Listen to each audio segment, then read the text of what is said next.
There we go. What's up, everybody? This is the Uncanny Omar, and today we're going to be going over the advance solicitations for collected editions from Marvel for the month of August of 2021. I have gathered a group of wonderful YouTube personalities that have their own channels, and we'll go around and let them introduce themselves. Some of them you've seen, some of them you follow, I'm sure. And if you don't follow, I suggest you follow these wonderful people. So to my right, Joakim. Yes, that's very good. Yes. What's up, everybody? Why don't you tell us a little bit about yourself and where people can find you, brother? Hey, what's up, guys? My name is Joakim.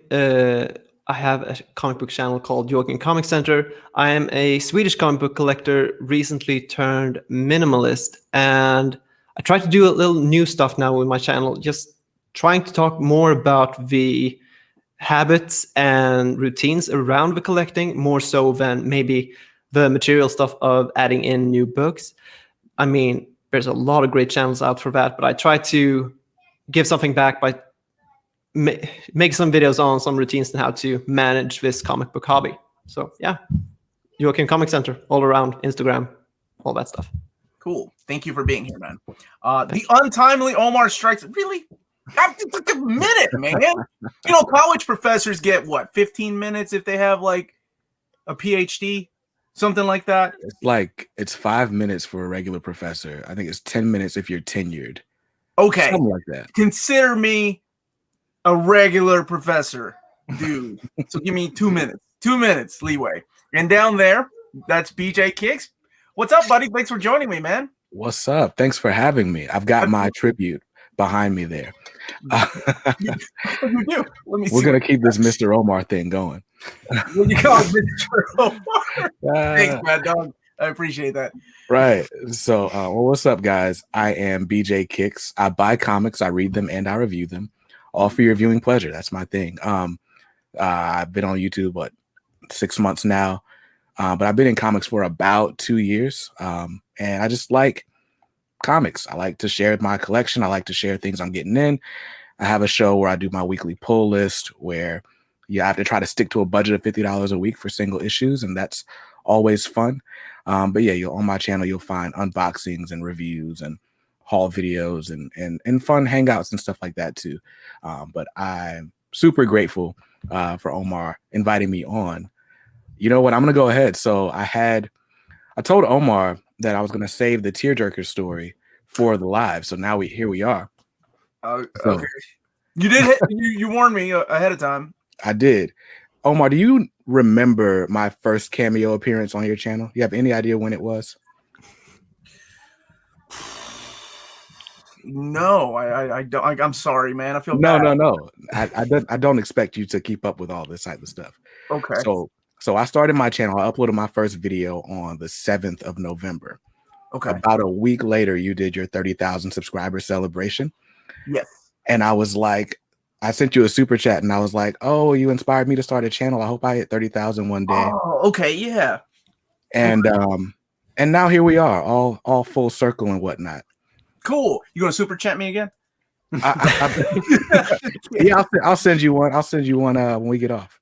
Oh, I'm just kidding, man. I'm just kidding. I'm happy that you joined the YouTube family of comics. There's a lot of creators out there, but you know, I think there's enough people that watch all these shows to share the love. So happy to have you on here, man. And thanks for joining me. No, we haven't done previews yet. For those asking, we're getting there. We're going around table introducing these wonderful people. And last but not least, my buddy Maddogg down there. What's up, buddy? Yeah, woof woof. You always have to say it now, don't you? You can. But, yeah. Thanks for having me on again. I'm really excited to be. It's been a long week already, so I've been really looking forward to this one. Just relaxing, looking at some previews, having a good chat. Yeah, I'm ready for this one. Ready for it. Well, I'm happy to have you here, and a big shout out to you, man, for helping me with the thumbnail. This is Marcus. Thanks. Made the thumbnail for me, man. That's really cool. That's not the only reason why he's here. He does add money. the money. Yeah, Marcus the intern. He adds a certain flavor to the mix. So, Let's see. Let me grab a couple questions and let some more people trickle in. Allison's asking Omar, will there be a restock of Uncanny Volume 3? It's available only at Amazon. I think that's it. Right now, it's what's available in the book market. And that's it for now. I'm not sure if they'll do a restock of Volume 2, so it went quick. But I have asked. I don't know if they will or not. What's up, Tommy? How you doing, brother? Look, Steven saying good afternoon, everybody.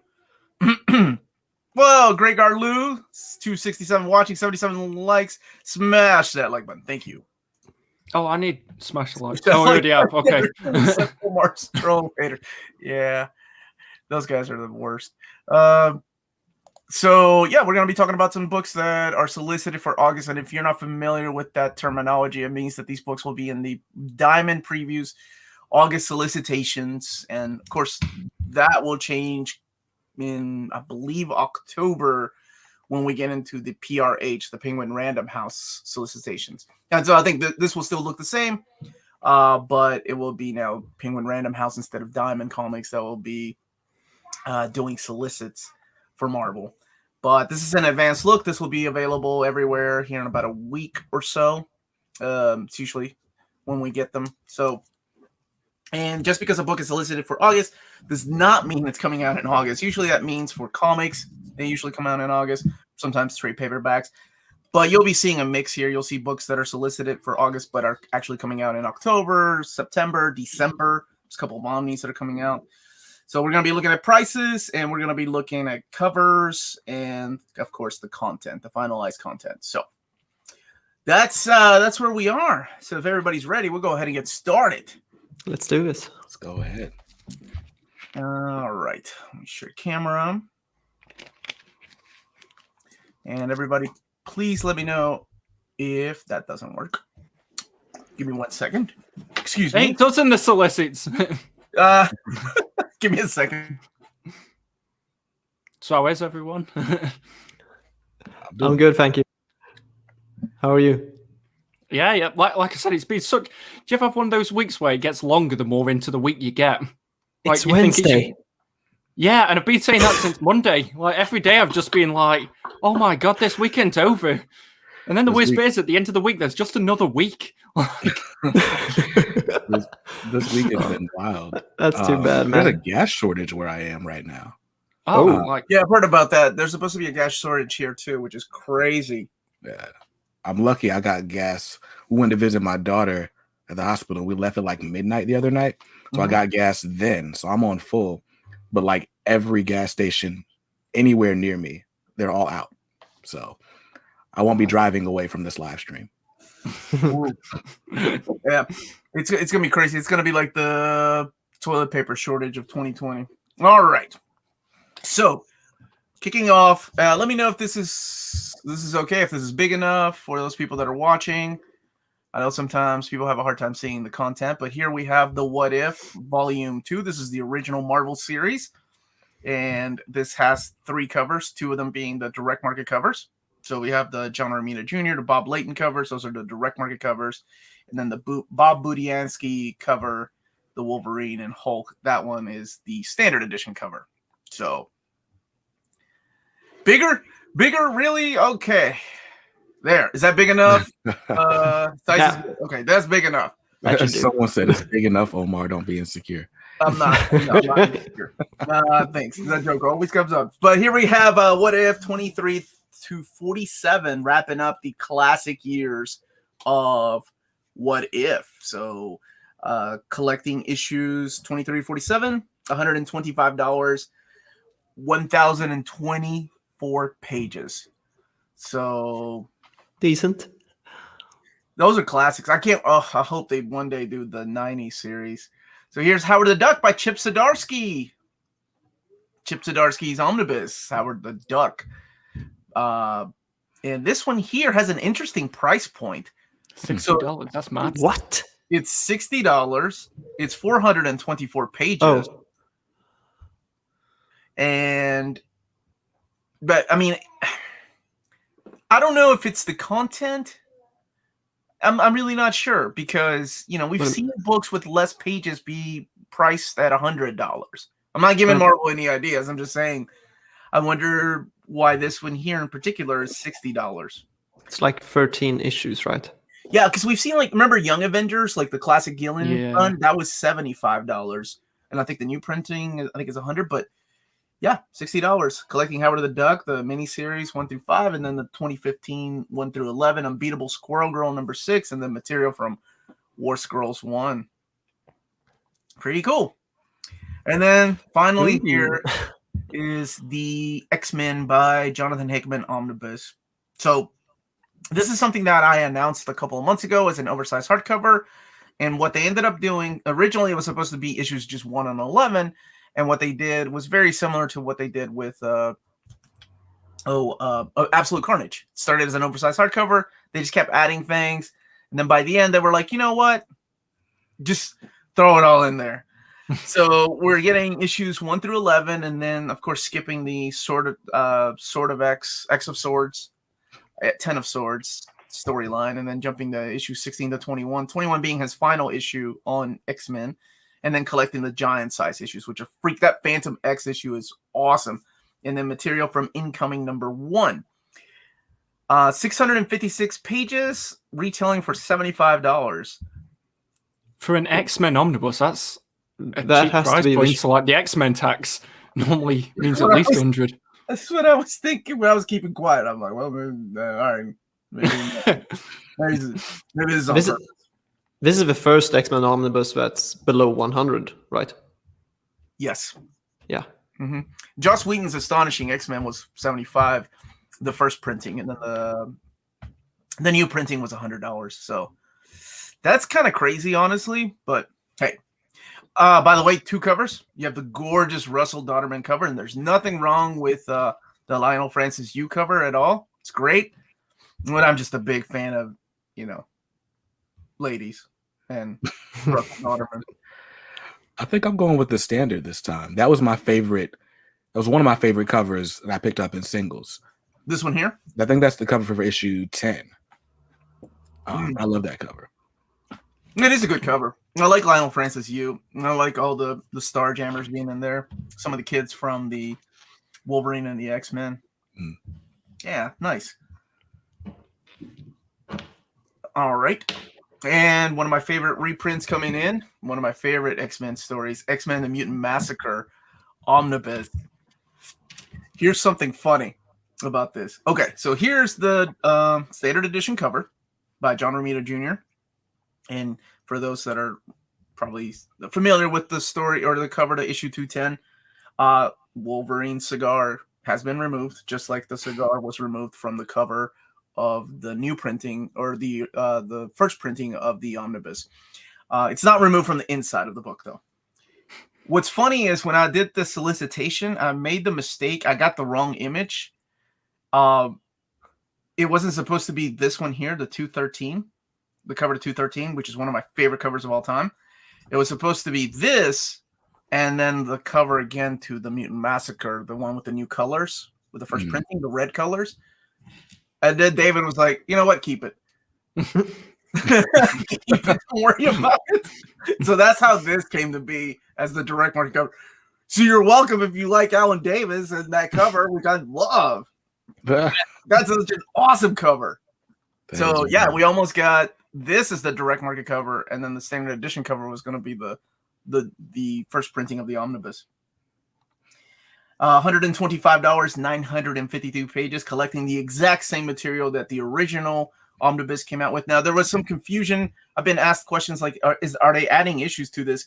And I think what happened was there was an oversized hardcover of this released a few years ago, probably about 10 years ago.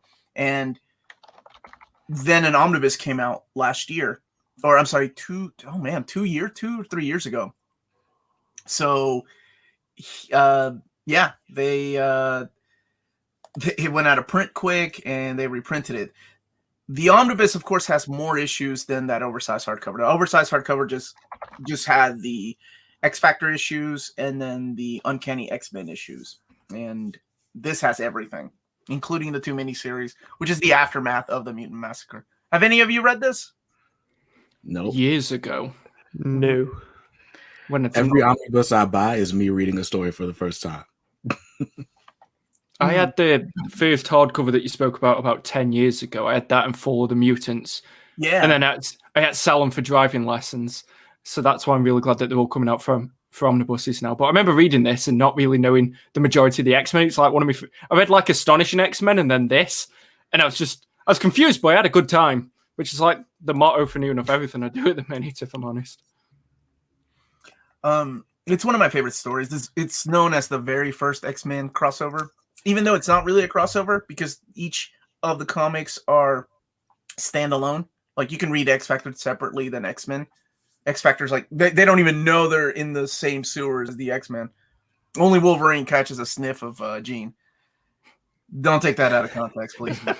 All right. And of course, one of the biggest wells for a lot of people. Oh my gosh. You all have no idea how many emails and messages. Omar, this was on the list. Why isn't Marvel reprinting it? And I'm like, I don't know, man. That's their business. They decide what to reprint. And then finally, at the very last minute, this is coming out now in November. Fantastic Four by Jonathan Hickman Omnibus, the new printing, on sale November 2021, and this time with a direct market cover. And I think, is that direct market cover?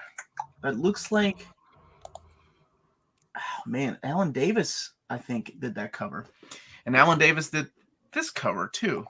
Looks like Alan Davis's artwork. Yeah, it is Davis. Okay. So, have you all read this run? Yeah. They haven't got the original cover, have they? Let me check. I'm sorry, that's a different cover too.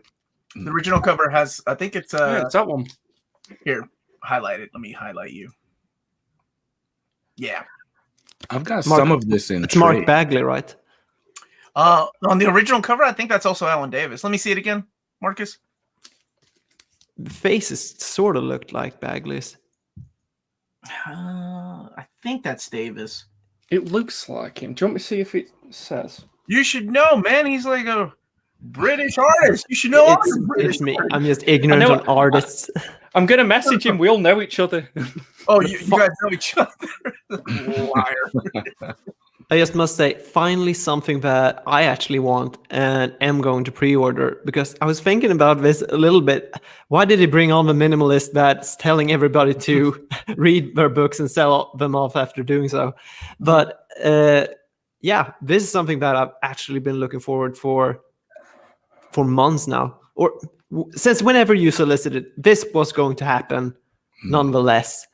And Jonathan Hickman has struck me with several comic books now lately. I mean, I recently finished East of West, loved that work, and his Avengers run. I've read it twice, trying to understand his mind, and also trying to dug in with the Hoxpox X-Men series.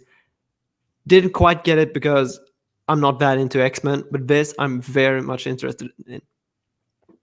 This is some of the best, like. Sorry to cover. I hate this about Streamlabs, man, or StreamYard. I'm so sorry, BJ Kicks. I hate covering anybody up. But is that you have another account, Joakim, or is that somebody else? That's somebody else. That's impossible. There's not two Joakim. All right. Can you answer his question? Yeah, I pre-order actually from all the American sites, and you get to pay for shipping, and then sometimes there's a toll on it. I mean, for the import and everything. But I pre-order my books now from dcbservice.com, discount comic book service. And I recently switched over from instocktrades.com actually. And that's actually the best question I could get, because this Friday, I'm launching a video on why I switched from instocktrades.com into start pre-ordering from discount comic book service. So you'll get a video on more of the details on why. But yeah, I was just thinking that it's not so much for me to save money necessarily, more so than actually getting the books and not missing out on those FOMO days. What about BJ Kicks? Have you read this run, the Hickman run? Yeah, I've got some of this in trades. I bought at just like a mom and pop shop around here. Mm-hmm. So I think I've read like the first 12 issues and really enjoyed it, but that's all I've read. So I'm excited to get this, just to have it to like trades. they're cool to read like the first time, but then like I feel like they're gonna break. So then like I'm scared to handle them. It's weird. No, I get it. I get it. They're not gonna break on you. I promise. They last. I like oversized format myself. So yeah, both of these are beautiful covers, but this one here, that one's kind of touching if you know what happens in the story.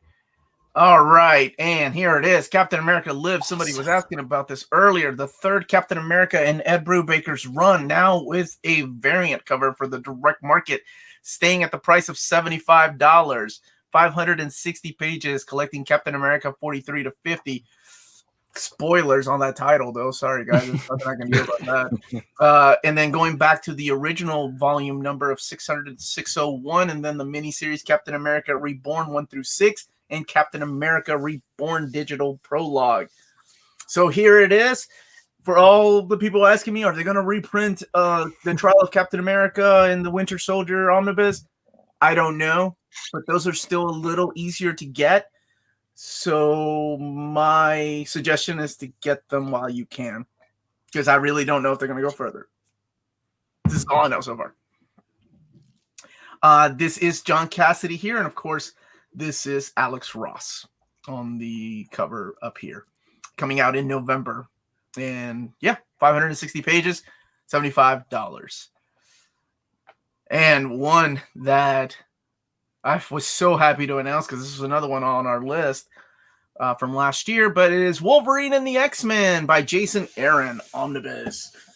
Collecting Wolverine and the X-Men 1 through 35, skipping the Battle of the Atom, and then 38 through 42 in annual number 1. This is a huge book to get reprinted. You have, I believe this is Stuart Eminem down here on the direct market cover. And then this is Chris Baccalo. How do you all say that man's name, by the way? Just out of curiosity. To be fair, I never have. I was just reading it. I said it 3 different ways in one of my solicitations videos. With Baccalo, I think, or Baccalo. I think is how I've heard it. I've heard Baccalo too. I've heard Baccalo, and I've heard Baccalo. I've heard it's Baccalo. I've seen interviews with him, and they all say it a little bit different, and he never corrects anybody. He's just a nice dude. So hopefully I'll get to meet him and ask him. But same material that was corrected or collected in the original version, just new covers, because the original one had the Nick Bradshaw cover with Wolverine and the kids behind him. And what was the other cover? There was a variant cover too, but this has new covers there. $125, 936 pages. One of I like this run. Did you all read this run? Anybody here besides? Yeah, read it in singles when it was first coming out. I got the omnibus. I haven't read it since though, because I was waiting for all 3 to come out, and then all 3 came out, and I still haven't gone back and read it all. But it's a really fun run. This is. Yeah, and what's funny is that this is the third. The tail end of the Jason Aaron run on Wolverine. So it's like Wolverine by Jason Aaron, Wolverine and the Wolverine Goes to Hell, and then Wolverine and the X-Men. So it's funny that this was released first, and then they got Jason Aaron, Wolverine, Jason Aaron, then we got Volume 2. So there we go. You want the original cover? I was actually talking about this on one of my Saturday streams.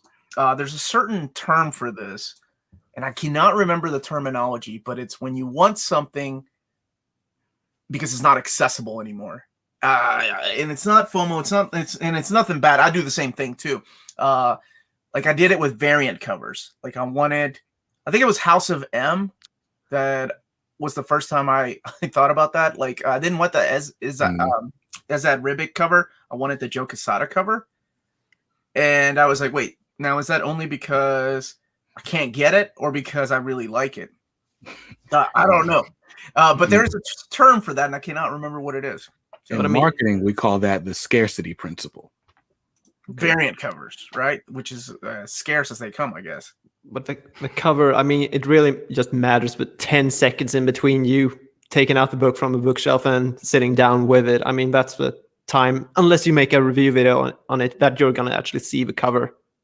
It's what's inside that matters. So scarcity issue. I like that, BJ. I like that. The other thing is, like, what they've been doing recently is putting the original covers under the dust jacket too. Yeah. It's called First World Problems. Okay, it is okay. But it's still, I understand that. I understand. I get it. I cover. Yeah, I get it. I dig that Baccalo cover. Warlock is getting a gallery edition. This is Warlock by Jim Starlin. Not an omnibus, but it is a gallery edition, meaning that it's bigger. It's in trim size. Collecting Strange Tales 178 to 181, Warlock 9 through 15, Avengers Annual 7, and then Marvel 2-in-1 Annual number 2. A lot of people have been wanting the classic Warlock issues by Starlin collected in omnibus format. But this is we're getting a gallery edition. What was the Death of Captain Marvel? That was another gallery edition I announced. That comes out later on this year, I think. But this one comes out in December. And we're not done yet, Andrew. Thank God, and no more Omnis easy there. Well, no, we're not done yet. New Mutants Volume 2. I'm so happy with this. I have a segment called Map My X, where my friends and I get together and map out the Marvel or X-Men related omnibus, and we did a volumes 2, 3, and 4 of New Mutants, and this is exactly the same mapping with the exception of one missing issue that they did not put in here, but hopefully it will be in volume 3. So this collects X-Men Annual number 9 and 10. It's got a beautiful cover here that's Arthur Adams, and then you have, of course, the legendary Barry Windsor Smith on the standard edition cover. But I've always been a big fan of this one. This is the special edition one. I hope it's a wraparound cover. Collecting Annuals 9 and 10 of X-Men, New Mutants Special Edition number 1, New Mutants 35 through 54, the second and third annual, Power Pack 20 and 33, Fallen Angels 1 through 8. I'm so glad that's in here, as well as Firestar. Oh, that makes me happy. And New Mutants War Children. That's the one that surprises me, because that series wasn't written until later, well after all this stuff. And then Web of Spider-Man Annual 2. Now, I'm pretty sure I know the answer, but just in case, have you guys read any of this? Any of the classic New Mutant stuff? No, I've got Volume 1, though. Okay, same. That's a start. Yeah, I'm waiting until there's more, and then I'm just going to binge it. That's what I tell myself. What's going to happen is it's going to sit on the shelf for a year, and then it'll be like, oh, now I can read it. I finally finished. I bought every X-Men omnibus that came out in the last year because I was like, all right, I'm gonna be like Omar. I'm gonna know everything about the X-Men. And so I got volumes 1 through 4. I just got Inferno came in. I packed up all my Marvel books just recently. So, but yeah, so now I have to actually read them. I'm gonna start my read through sometime in the fall. I'm very envious of the people that are reading this for the first time. New Mutants is one of these series that I think it's it's a very underdog series. Even when it was coming out monthly, it was very underdog. Nobody really talked about New Mutants. And I swear, this is like, from my childhood experience, nobody talked about this series. Nobody admitted. Like, all the kids were like, okay, granted, there were only 3 of us that collected comics when I was growing up. But, all the kids in the neighborhood, too, counting them. None of them talked about New Mutants, where we're all, like, ashamed to be collecting the X-Baby series. It wasn't until, I swear, Rob Liefeld, with issue number 86 and 87, that we were like, hey, man, have you been reading New Mutants lately? Like, that's the only time we talked about it, because it was a game changer. It was a game changer, but very underrated series. And this one wraps up Chris Claremont's run on New Mutants, and then Louise Simonson takes over. So, and Louise wrote some pretty good stuff on New Mutants. So I hope they keep going with this series. Which cover are you guys? Yeah, we'll go back and look at the omnibus and then talk about the covers.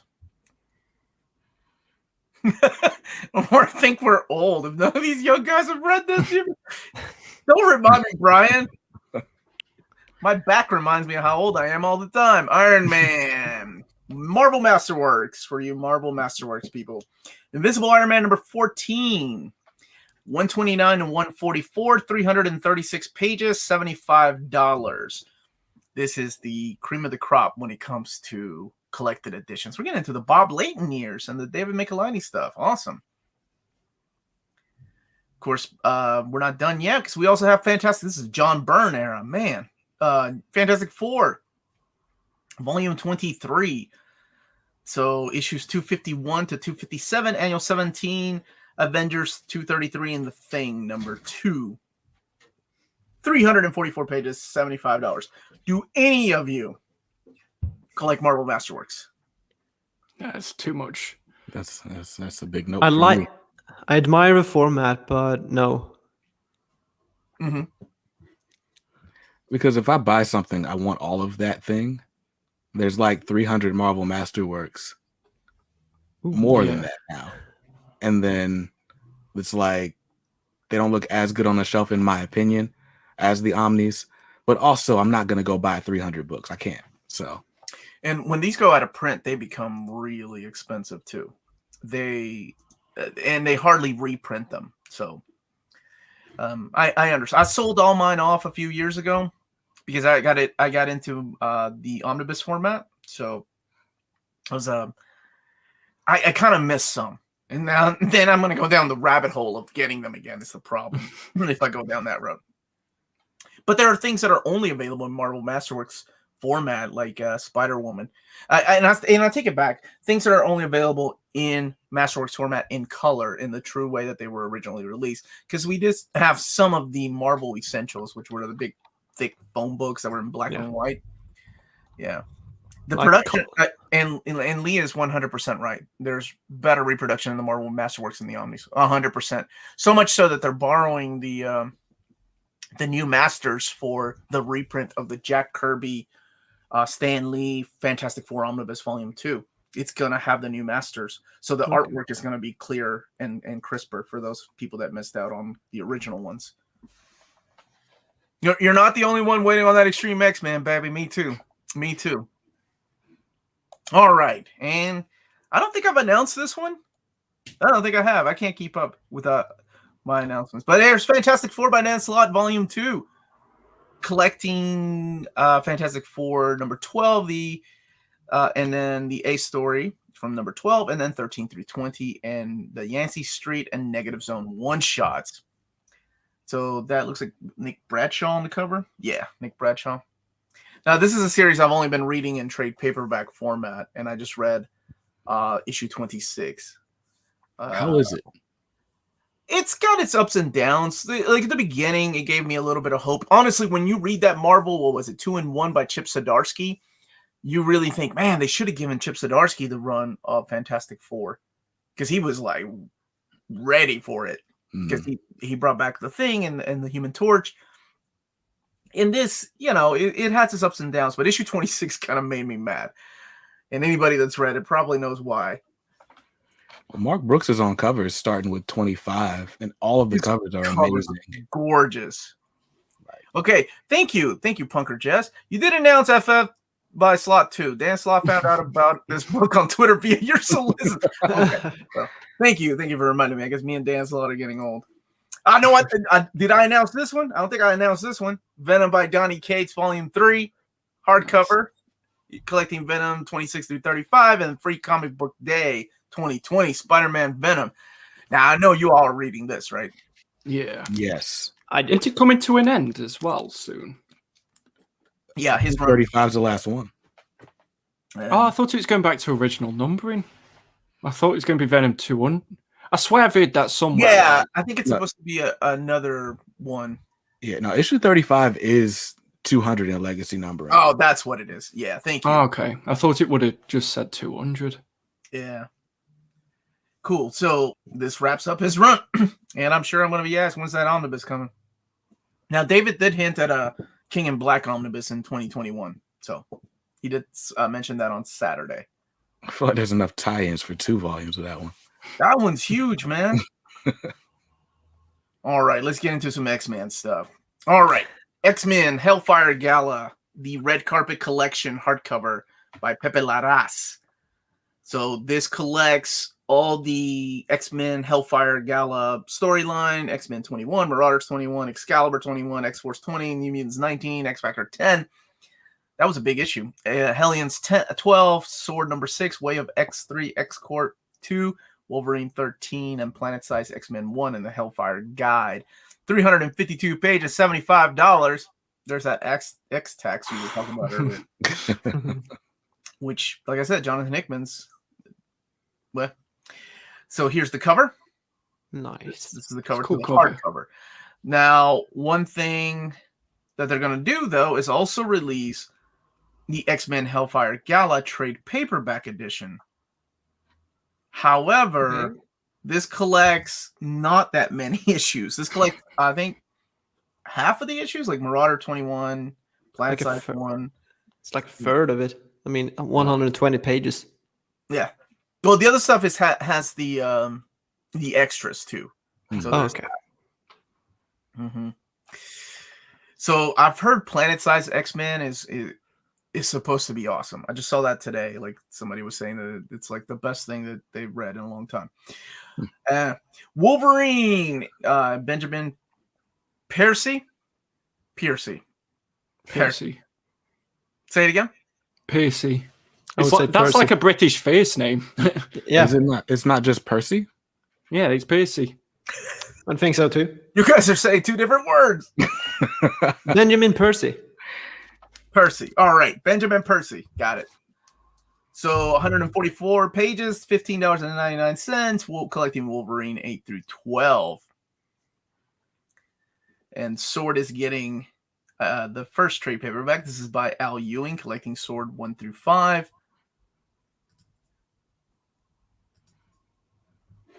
They're saying the same word with two different accents. Heroes Reborn, America's Mightiest Heroes Companion. I read the first couple of issues digitally. I'm not going to lie. I kind of dig it. It kind of reminds me of Age of Apocalypse. We have this alternate reality, and I love it. And I've always been a fan of Squadron Supreme. So this collects a bunch of the one-shots, and then we get Volume 2 collecting the rest of the one-shots. What event do you reckon will be the next to get sort of redone? Because obviously this year we're getting Clone Saga and Heroes Reborn. Like, it seems like obviously there's some kind of repetition going on. Do you reckon if there's going to be any others, like, what would it be? Like, Mutant Massacre again? Like, The Trial of Gambit, except it's the Trial of Magneto. That's an actual thing. yeah.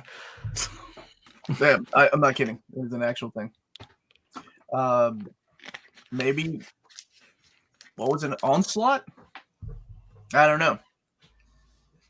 There's always this theory about ideas with comic books, right? Like every 7 years, they reuse the same storylines over and over because they expect to have a new generation of readers every 7 years. So you get new readers every 7 years. So I remember when, like, Civil War, I think, was the first time I was like, oh my God, yeah, you're right. Because we saw this before with the Mutant Registration Act. But people that had never read that are like, oh, this is such a freaking amazing idea. Mark Miller's a god. Roll my eyes. Okay, so every 7 years. So I didn't know that I was second generation doing this for 9 years now. So I must be right. Repetitive stories, yeah. Carnage, Black, White, and Blood. This is the Treasury edition. Another oversized book. $29.99. 136 pages, and this collects the 4-issue miniseries. That just reminds me, I just have to ask if everybody has seen the Venom Let There Be Carnage trailer. No, Partworks Comics reader, never are we going to see more trouble. Trouble's done. Yeah, I saw that. I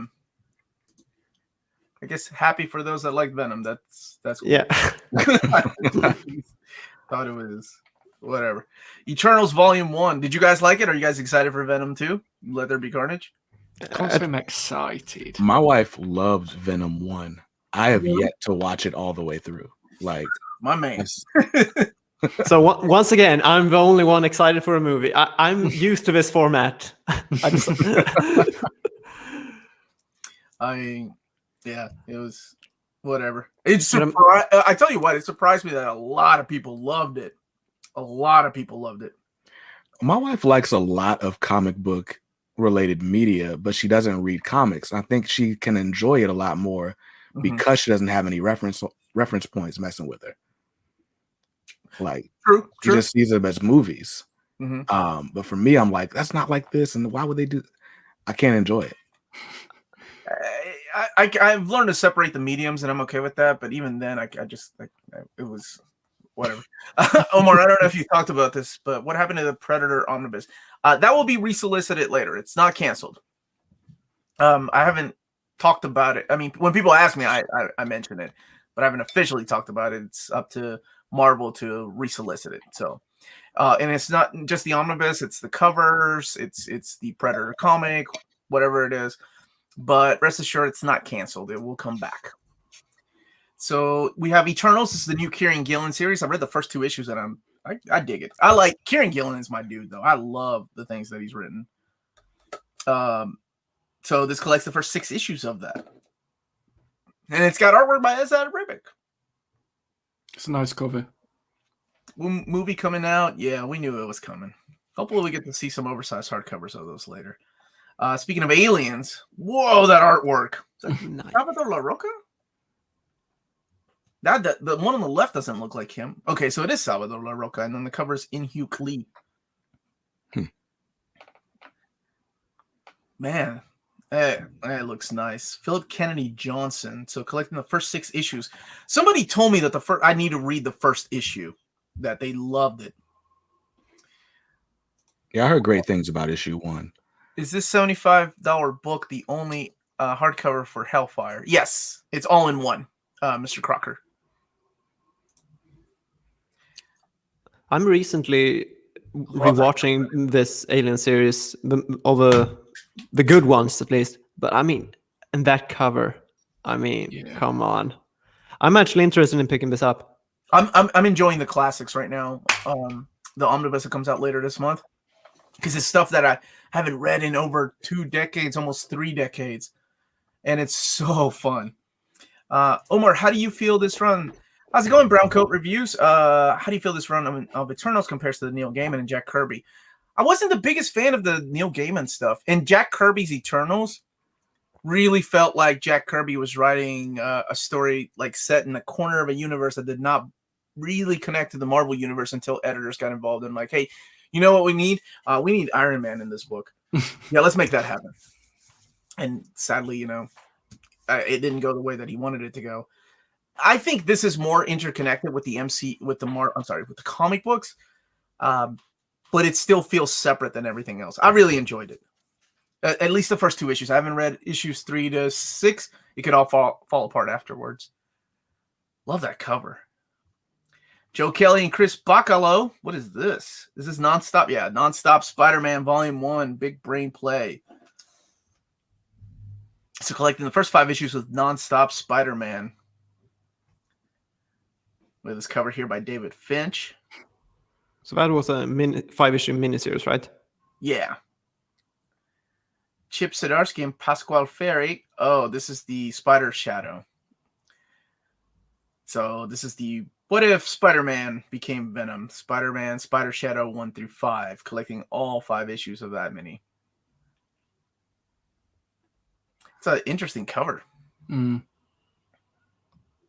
anybody read that? I haven't read that one, and I like Sadarsky though. The concept sounds like it could be good, but at the same time, I don't know. I'm 50-50 on that concept. Issue 2 just came out today. I picked it up right before I got here, but I haven't read it yet. It just has a cool cover. I've heard there's the guy in my group, Noah or NP Webs. He loves it. So I'm gonna have to check it out. Well, it looks like the Chameleon is back. The Nick Spencer Spider-Man, Volume 14, collecting issues 66 through 69. Giant Size Spider-Man Chameleon Conspiracy. So that's what this one is. I also read the series in trade paperback format, so I haven't read this one yet. Still waiting for that omnibus. It will come. I think because it's way too late for an oversized hardcover collections of these. I think probably an omnibus is going to happen. And if an omnibus happens, that will be the most modern Spider-Man omnibus for any run. Because Dan Slott didn't get one. Brand New Day doesn't get one. The latest one we had was JMS. And I'm not counting Absolute Carnage because that's a Venom book. Miles Morales, Volume 5, The Clone Saga. Also been enjoying this series, collecting issues 22 to 28. This is the Saladin Ahmed series. Yeah, and David was in the chat Saturday hinting at a possible Nick Spencer Spider-Man Omnibus. That is correct. Oh, nice. Have you read all this run from Saladin? I've only read up to issue 21, the Volume 4. Oh, but that's still current. I mean, because I haven't read anything since Bendis left. I like Saladin Ahmed. I like his writing. He was doing the Miss Marvel series too, and sadly, that got canceled because of the pandemic. But I was really enjoying that, and then this is really good too. Yeah, I picked up issue 25, and I enjoyed it. The backup I didn't enjoy so much, but that's not on Saladin Ahmed. Mm-hmm. But yeah, the main issue I thought was really good, and I think Clone Saga wraps up in like 3 issues. So yeah, that's good news for everyone. Too many bad memories of the original Avengers Mech Strike. I thought this was an older series. I thought collecting Avengers Mech Strike 1 through 5. What? Because I remember there was a series that was like the Avengers as Transformers, and I was like, "That's so stupid," but I'm gonna get it because I love giant robots, and this concept is ridiculous. Why does the Hulk need a giant robot? I thought that this, unless they redid it again, but I thought that had already happened. Yeah, that sounds like the type of thing I'd really enjoy. Like, Probably. did you see a few years ago they made it had nothing to do with it, but really wanted it. They made 2 Megazords based on Toy Story. Yeah. So like Awesome. I don't know why, I just needed it. I didn't get it though. Saladin Ahmed's Black Bolt was utterly fantastic. 100% agree with that. Spencer's Cap should get Omni before his Spider-Man. This was very controversial. People that didn't read comics really hated that Captain America run. That was my favorite argument. I haven't read Captain America in 20 years. That Captain America, that's not my Captain America. I had no idea what the hell Hydra was all about. This is the Christopher Cantwell run, Books of Korvac, Volume 2, and this collects issues 6 through 10 of the ongoing Iron Man series. I liked his Doom. Have you all been keeping up with Iron Man, or did you read Doom, the Doom book that he did? No.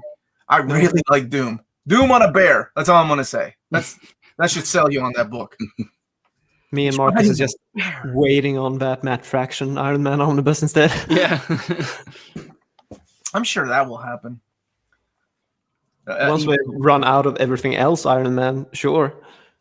I think yeah, when you looked at Alien, I was like, Salvador Larroca, I bet you that Alien run is going to get an omnibus than the Iron Man, where he did the art for Iron Man. I'm like, I'm going to be waiting for ages. There's my boy Dane Whitman, the Black Knight, Curse of the Ebony Blade. This is a mini-series. Cy Spurrier. I do like Cy Spurrier. I haven't read this at all. Do you have any feelings on Fractions Iron Man, BJ? I know nothing of any Iron Man in comics. I love Robert Downey Jr. Iron Man. Mm-hmm. But then the Iron Man books that were coming out last year, I was not a fan of. And I never went back into history. So, gotcha. There's some pretty interesting runs that he's had. Iron Man's been one of these characters that, like, when people ask me what some of the stellar runs are in Iron Man, I can only think of, like, it's not like Daredevil or like Batman, where I'm like, oh yeah, you need to check this. Iron Man, I kind of struggle with. I'm like, well, David Michelinie and the Bob Layton stuff is solid. Warren Ellis is really good. And then I struggle. I'm like, wait, what can I recommend that has a good opening? Because even that Ultimate Iron Man stuff was kind of not that great. No. I mean, the only 2 that I've read is the Matt Fraction run and Extremis, and that's Ellis, right? Yeah, the Extremis was freaking perfect. I loved it. I actually liked the Kaufman brothers. They did Daniel and Charlie. They did the director of S.H.I.E.L.D., Iron Man director of S.H.I.E.L.D. That was a good run. Lynn Kaminsky also, but it's one of these characters that doesn't really, a lot of people don't really have a top 30 run You ask me X-Men, Batman, Superman, things like that. I can name them. Mm. That's one I have to think about. So Savage Avengers Volume 4, glad the series is still ongoing. It's so ridiculous. You're freaking Conan and Deadpool on the same team. It works. I don't know why. Black Cat continuing. Oh my gosh, it's on Volume 5. They're really going strong with her. Yeah. Or trying to. Well, it's still selling enough to warrant those issues. So, collecting Black Cat 5 through 7 and the annual number 1. Let me see. Here's my bet. Sinister War will be the end of the Nick Spencer run in August. September, we'll get 2 Omnis 2022 for Spidey's 60th anniversary. All right. It would be something. Director of S.H.I.E.L.D.'s criminally underrated. I agree with this. 100%. Nobody talks about it. Shut up, Adam. Nobody talks about Lobdell and Portasio. Runaways. Is that Gert? This is Rainbow Rowell's Runaways, collecting issues of Runaways 32 through 38. I haven't caught up with that. Oh, gosh. I love that design. Nice. Oh, this guy. I'm so glad these are coming out in oversized format. Chip Zdarsky's run on Daredevil, Doing Time Part 1, collecting Daredevil 26 through 32. Are you all caught up with this? I'm holding out for an omnibus because, I mean, we did get the... Oh, come on. Now, what was that? The run right after Mark Waid. Let's see. Soul? Yeah, exactly. We did get that omnibus finally, so it has to be. It has to happen with the Sadarsky run as well. Yeah. I have my hopes on it, at least. Let me tell you something, Joakim. Okay, I'm going to tell you something right now, and I'm looking at everybody. Uncanny Omar has a rule when it comes to oversized format things. Now that rule has kind of changed because the game has changed. I give it a 3-year rule. I say, okay, if an oversized hardcover comes out, I'm going to give it 3 years before an omnibus comes out. If there's not an omnibus, then I go back and buy the oversized hardcovers. I did that with Superior Spider-Man. And I was like, I know it's coming. I know we're going to get one. There's no way they don't do a Superior Spider-Man omnibus. 3 years came out, and then Volume 2 went out of print. And I was like, I got to go find those stupid books now. I got to go find those stupid books. And that's what happened, man. And we still don't have one. That was years ago. So that's my rule usually with oversized format. I'm like, I do wait for an omnibus.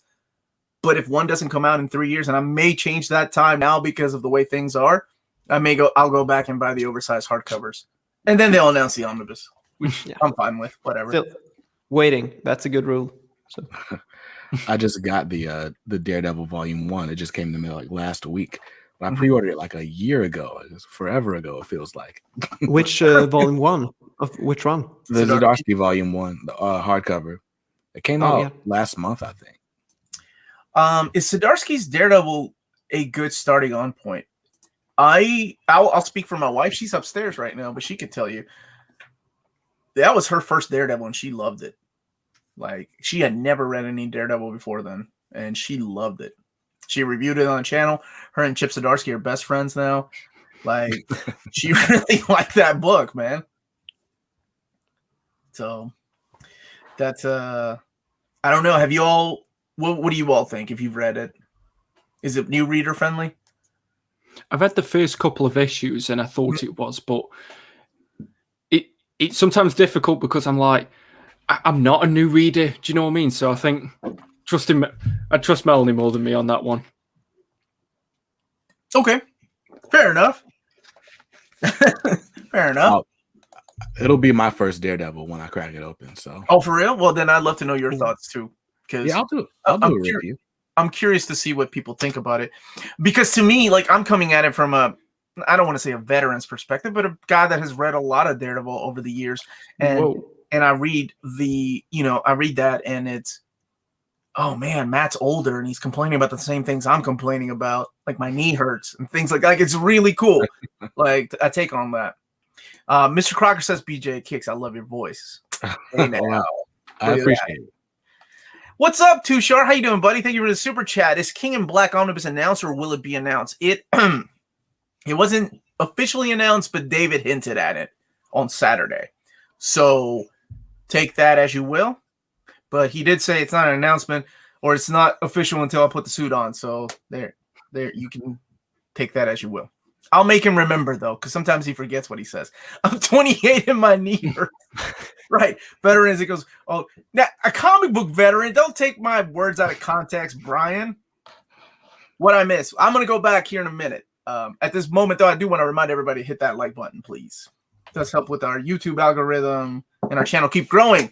Uncanny X-Men Rise and Fall. We're getting a new printing of the Rise and Fall of the Shi'ar Empire. This is Ed Brubaker's run on this book. While I did not enjoy the Deadly Genesis, I kind of dug X-Men in Space. What about you guys? Have you all read Manifest Brubaker run? This is the introduction of Vulcan into the Marvel or into the X-Men universe. Like, we see him a little bit in Deadly Genesis, and he takes off all mad. And in this, he's like, I'm going to go and kill everybody. And they go up into space. Did you all read that? If you didn't read it, it's part of the Cosmic Saga. I mean, I haven't read anything X-Men almost. I mean, oh my gosh, we need to come back to the channel and talk about X-Men books you need to read. That's what I mean. I've read Astonishing X-Men and I read New X-Men twice, and I read Hoxpox. Oh, okay. That's it. Yeah, and I think I've saved a lot of money just staying that way. Yes, you have. Yeah, Okay. Hoxpox was my introduction to like weekly comics, basically. Oh, And really? Okay. Yeah, that was my first X-Men story that I read, and I loved it. And now I have a lot of X-Men, but I've not read a lot of X-Men. So, got you. Okay. I'm interested to know your thoughts after reading some, though. But anyway, this run was pretty interesting. It was fun. Like I said, I wasn't a fan of Deadly Genesis. Now we get to see some Incredible Hulk, because we're not just gonna get one. We're getting 2 epic collections of Incredible Hulk solicited. So on sale September 2021, Incredible Hulk Epic Collection Volume 6, Crisis on Counter Earth, collecting issues of Incredible Hulk 151 and 178, 472 pages, $39.99. So it's got Steve Englehart, Roy Thomas, Jerry Conway, and that fight with Adam Warlock there, Black Bolt in the back. And as I mentioned, never mind. This is a new printing of the world's greatest magazine. So collecting Volume 1 or reprinting Volume 1 of Fantastic Four. Collecting the first 18 issues, 456 pages, $39.99. The comic book that's pretty much kickstarted the entire superhero Marvel age of comics. Out of this, we got Spider-Man and then Thor, Iron Man, Avengers, Captain America, and there is Fantastic Four. This is the other one I meant. Battle of the Behemoths, Volume 7. Oh, man, they are cranking these out. That's awesome. Collecting issues 105 to 125 of the Fantastic Four. Sorry, it was 2 Fantastic Four epic collections I was thinking about. Are we starting to fill up any gaps? Because I did used to collect all the Spider-Man epic ones, and with the release schedule they have, with just jumping back and forth all the time, you just always waited for that 1 or 2 volumes that would make that bridge between the volumes. Does this Volume 7 help anything? So this is going past the Jack Kirby era. So now you have Big John filling in for Jack Kirby.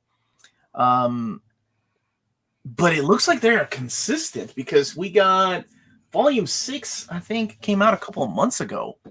Now this comes out at the end of the year. I'm just really excited for this, because we also have a Fantastic Four Omnibus Volume 4 coming out, but not everybody gets Omnis. Some people are trade paperbacks. So this definitely fills one of the gaps. This is nice. Strange Academy is getting a graphic novel Volume 2.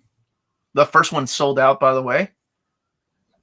So this is the smaller scale books. I interviewed Scotty Young on the channel, and I was like, hey, when it's all said and done, man, that title would make a pretty cool omnibus. Just saying. And he agreed. Spider-Gwen. This is another graphic novel. The Deal with the Devil graphic novel. And when we're done here, we're going to go back up to the top to talk about some of the books that are coming out in a little more detailed. Spider-Gwen, Deal with the Devil graphic novel, collecting Spider-Man 12 through 14, and then Spider-Gwen 16 through 23. And then continuing the Mighty Marvel Masterworks line, adorable. Avengers Volume One, The Coming of the Avengers. So the first 10 issues, $15.99. They're the smaller scale books.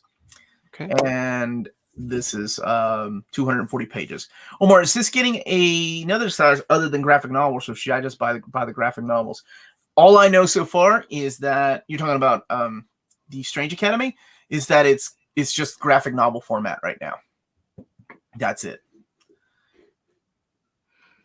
There were no complete collections. Not this solicitation. Omar, how come Peter David's Hulk is getting reprint so soon? So does that mean a gap for reprint periods are getting shorter and shorter? The demand for it was high. So it's one that I'm serious. I got messaged a lot about. So David and I have been talking about that book for like 6-7 months now since it went out of print. And it's just the demand was so high that they decided to do it again.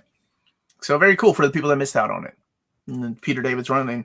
Volume 2 will be restocked later on this year as well. Like I think it's in September for those people that are thinking that they missed out on that. So really quick, we'll go back and touch upon some of these things. Have you all ever read What If? But you all know what If is? Yeah. Mm-hmm. Yeah, I've done random stories. Like I read the title and then I go, oh yeah, that one. Like when I was first getting into comics, like Daredevil was my boy. So I read like most of the Daredevil ones. I think one was like if somebody just designed his costume weird. And that was quite a funny one. So that's kind of how I've done it. I've never read it like consecutively. Gotcha. Okay. Well, and honestly, there's really no way to read it like in order because they're all standalone stories. Yeah. Each issue is like, I hope these sell well enough that Marvel sees an interest in these type of stories. And I know we have a TV show coming out, but it would be really cool if they continue this tradition and go on into the late 80s. It was the series that started in 1989. I love that. I have fond memories of that series.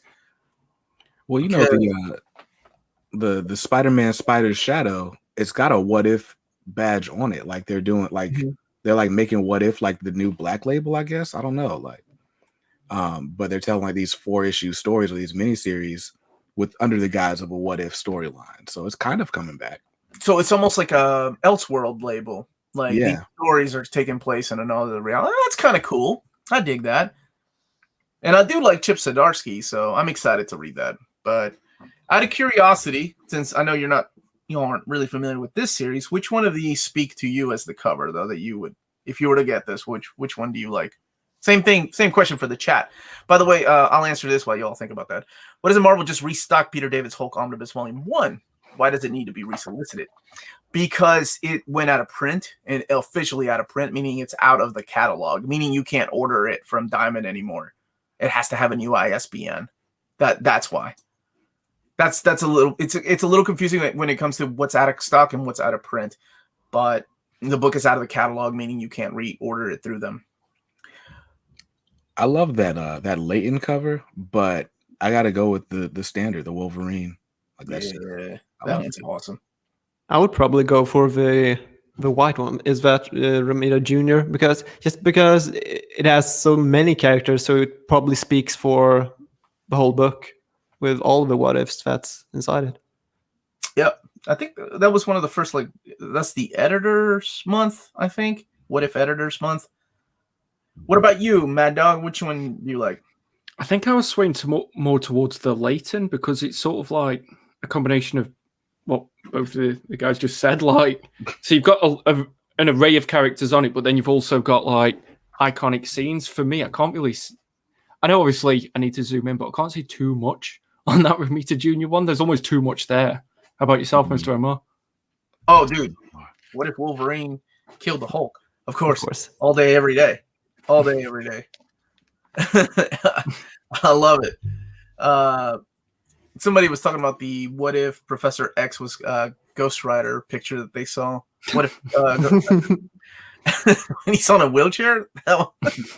Awesome. There's a lot of awesome stories from What If, but these are the classic stories. And I always like to point out that with these classic stories, they've been done for so long ago. I mean, we're talking 30 plus years that these stories were written. Oh my gosh, and some of them 40 plus years.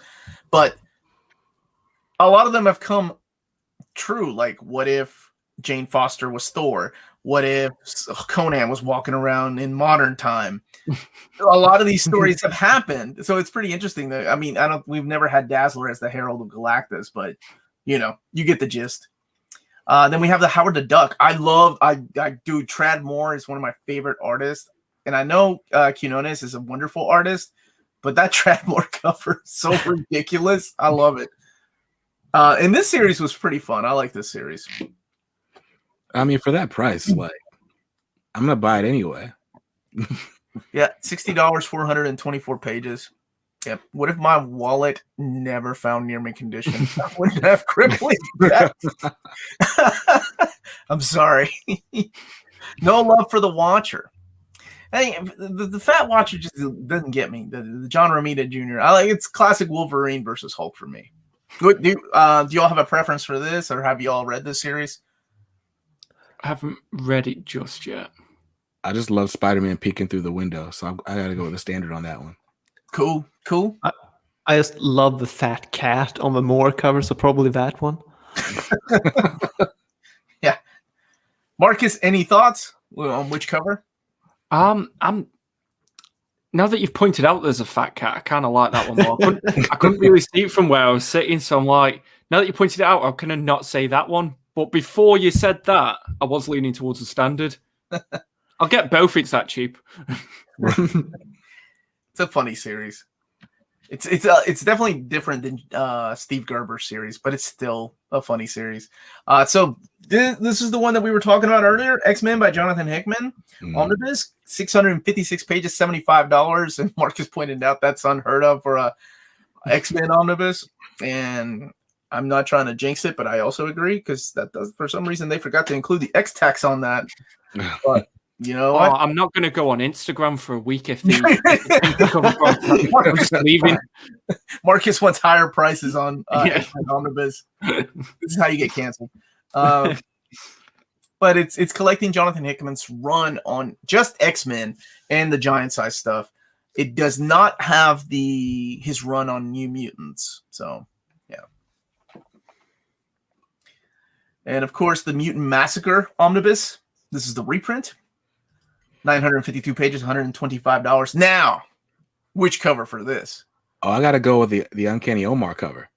Oh, the mistake cover. I love that cover, man. That's awesome. What about you guys? The same. I've got the original printing. I'm just going to settle it with that one. Settle with that one. Good enough. Good enough. Any thoughts, Joakim? On this series, I don't know. Which piece of art speaks to you more? Oh, the Uncanny Omar. The Uncanny Omar. God, that's Alan Davis. Don't call it the Uncanny Omar. Alan Davis is going to get pissed at me. My bad. He's going to be like, hey, that's my art. Who the heck is this Uncanny Omar fool? Dude, I love that cover, though. That cover is amazing. That cover is great. And Fantastic Four by Jonathan Hickman with 2 new covers, a standard edition cover and a direct market cover. I lean towards that direct market cover. It's really pretty. Yeah. I think I'll take the standard, though. Just because it'll be like my only Fantastic Four book on the shelf for now. For now. Yeah, I feel the for same now. way. And Marcus, you have the original printing. You're happy with that, so I get it. Yeah. I'd probably go with the variant, though, if I had to choose one. Good choice. Yeah. Both of them are good. This one speaks Fantastic Four, right? Like family. This one's like, oh, man, we just went through hell. Kind of a little bit of a spoiler cover, but Captain America Lives omnibus and $75, 560 pages. I mean, first of all, Alex Ross covers are awesome. And that series is so awesome. Like one of the best reads I've ever had of Captain America. But yeah, the Alex Ross cover all day, every day.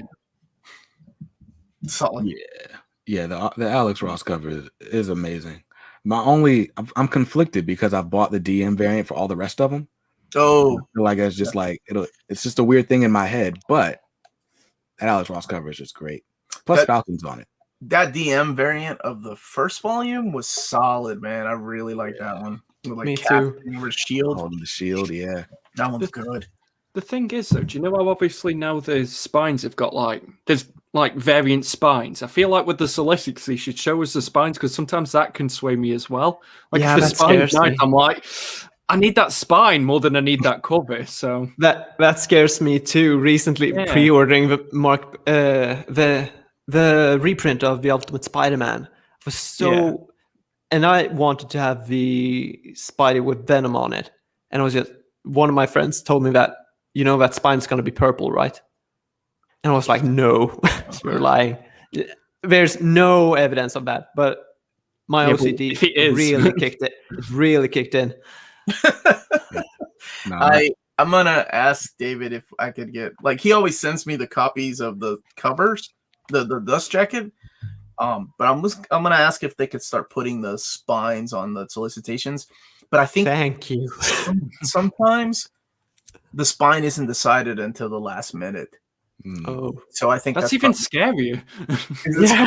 Part of the problem. When people are asking me, I didn't know it was that big of a deal until people are like, I'm really, I pre-order all my books and I want to know what the spine looks like ahead of time because it could change the way that I think about the book. Like it could have an ugly cover, but the spine is what I'm looking at all the time. And I never think about that, honestly, exactly. because I'm okay with the words on the spine.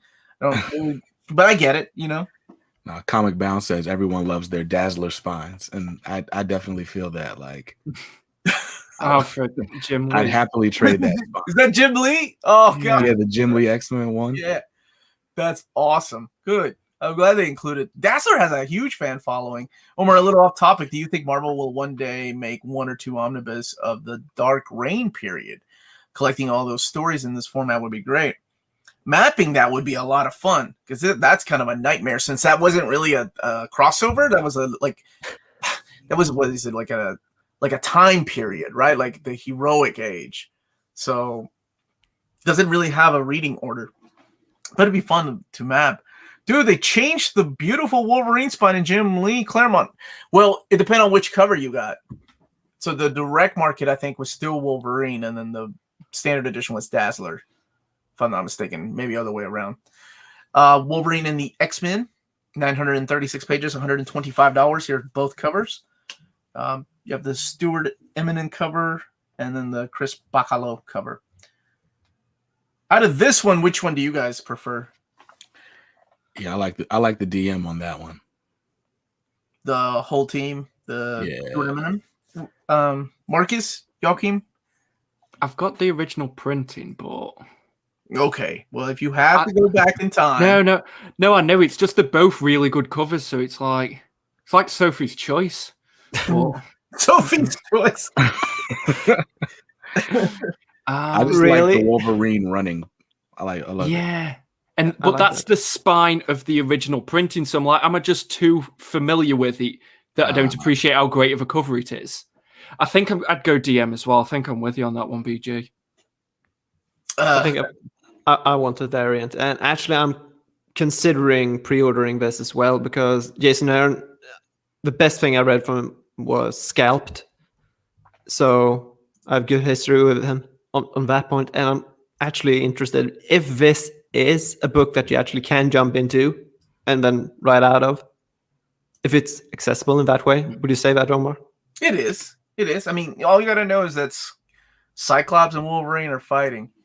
They broke up, and Wolverine says, "Fine, I'll make my own school." So he makes the Jean Grey School for gifted students, and Cyclops like, "Cool, I'll make my own elite Black Ops X-Men team." And he goes all hard ass and takes off and he makes magic cool. Then Brian Michael Bendis writes his story, so take it with that. But Okay. this was a lot of fun to me. This introduces you to a bunch of kids, reintroduces a bunch of characters coming back as teachers.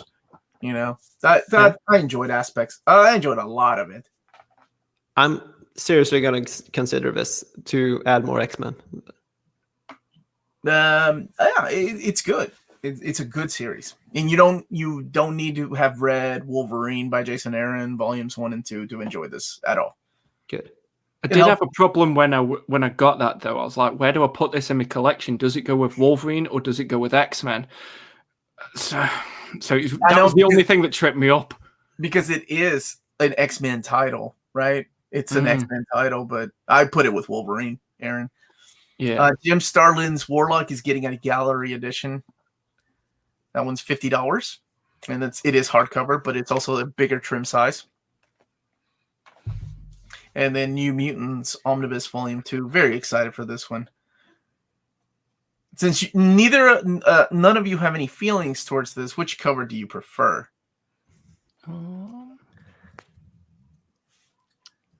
I think I could eyes with any of the characters or anything, or maybe you could. I think I could go either one. Actually, they seem sort of similar. Yeah, I can see that. They're fighting. I want to see the Adams cover bigger. You know what issue that's from? That's special edition number 1 of New Mutants. So it's a fold out picture. Gotcha. I don't know if the omnibus will be fold out or not. It'd be cool if they did. I love the direct market. That's the one I would like to get. I'm a big fanboy of Arthur Adams. I like this. I think I like the direct market too. Yeah, I'm leaning that way. It looks like it's got some kind of cool mech on it, and as we've already established, that's like an easy buy for me. So yeah, it's them in the Asgardian storyline. And then this one here has them fighting Magus, which is Warlock's daddy. Somebody pointed out, and something I never made a connection with, is in the Annihilation Conquest, there's 2 sets of characters named Warlock and Magus. And they're both opposing sides. And I never thought about that. Here's the Invincible Iron Man for all you Masterworks fans, number 14, volume 14. And then Fantastic Four, volume 23, coming out. And Fantastic Four by Dan Slott, Volume 2, oversized hardcover. Venom by Donny Cates, Volume 3, oversized hardcover. And thank you to BJ Kicks for clarifying that issue 35 is also the legacy issue. So, Dean, that's what these guys are saying. We still don't have an Iron Man by Matt Fraction. Iron Man by Len Kaminsky from the early 90s and pre-Civil War 2005. Instead of they make a Dan Slott. Dan Slott cared. I have no comment because everybody seems to like Matt Fraction's Iron Man. I'll keep my mouth shut. X-Men Hellfire Gala, the red carpet collection, hardcover. Both the Daughterman cover and the regular edition are $75, and again, oversized hardcovers. And one thing to keep in mind is the difference between the contents of this and the trade paperback. So the trade paperback has a fraction of what the oversized hardcover has. The oversized hardcover, you get everything. With the trade paperback, you get just partial of the story. What do you think about the white Magneto costume? I love it. Why do I like it? Yeah, it's okay. It's cool. I got a statue of it here. You must really like it. I just think it looks really cool. Like the statue's just nice. Don't get me wrong though, I love when it's a proper crimson red helmet. Do you know like when X-Men First Class got it right for the last 2 seconds and then just went, yeah, let's not do that in Days of Future Past. I'm very familiar with that. Yes. Do you know that perfect costume? Yeah, ditch it off. We got something else. Yeah, I get it. I remember the ending of that. What's your favorite Magneto outfit? Visually, I know you're not Joakim. I know you've only read a few from the comics or from the comics or from the movies. From comics, sure. Okay, just Magneto or overall? Magneto. Okay, I mean, I thought his suit in X-Men Apocalypse looked decent. I mean, the coloring was correct. Mm-hmm. Almost a little bit darker colors, maybe, just to make it look more cinematic. But you know, the suits. Like the Age of Apocalypse, Magneto. Where he ain't got no helmet. He's got his long hair. Rogue on his side, baby. I was thinking about the movie, not the comic book, but okay. Oh, never mind. Sorry. Yeah. I got you. What about you, BJ Kicks? Do you have a preference, or you just like Magneto, white Magneto? I mean, I love the classic, red and purple Jim Lee Mhm. Magneto, but there's something about the way Magneto appears in like the Hickman era. He just like when he comes on the screen, it's like he's a god, and the white suit fits that. So I love that in context. Okay, yeah, I can see that. Wait a minute, I prefer Savage Land Magneto with That's super sexy time Magneto when he's all bare chested. He ain't walking around because he's got this chest like he worked out. Yeah. I like the Magneto from, was it Cullen Bunn's run? It's almost like the exact opposite of the purple and red, but it's like black and red. I like that outfit. Wolverine by Benjamin Piercy, right? Piercy. Is this good? Percy. Fine. Am I saying it wrong? Like, because No! I've got a mate with that name. It's too different. It's like, have I missed the point where I've been saying his name wrong for too long and he just can't correct me now? I say Percy, but I mean, if Omar sees an extra letter there, that's fine with me. I see. You took the extra letter from that, Scott. Where's the extra T? That's the extra letters. Collecting Wolverine 8 through 12. This is volume 2 of Benjamin Percy. Al Ewing, Sword, volume 1 through 5. I've not read this one yet, and I'm really excited to, because I like Al Ewing a lot, and I'm so glad he's finally getting the recognition he well deserves with the Immortal Hulk, and I hope we get more of his stuff, like his Avengers run in oversized format. The Ultimates with Kenneth Rocafort. That stuff would be awesome to get in oversized format. And then the Heroes Reborn stuff here. This is covered by Nick Bradshaw and Steven Segovia. 2 different sets of collections, collecting different trade paper or miniseries. Yeah, I must stop reading the chat. Y'all are being silly now. Carnage, Black, White, and Blood. And Eternals getting the new trade paperback for the new series. Let's go down a little further and we'll be looking at this is Nonstop Spider-Man. Now, I thought it was a miniseries, but somebody in the chat earlier was saying this was an ongoing series. House of M Magneto is kind of cool, though. I like that one. Gives it that colonial look to it. Nonstop Spider-Man, David Finch. Cover. Well, I guess it would be kind of ironic for it to be a miniseries with that name. Right. You can't have a limited series called Nonstop.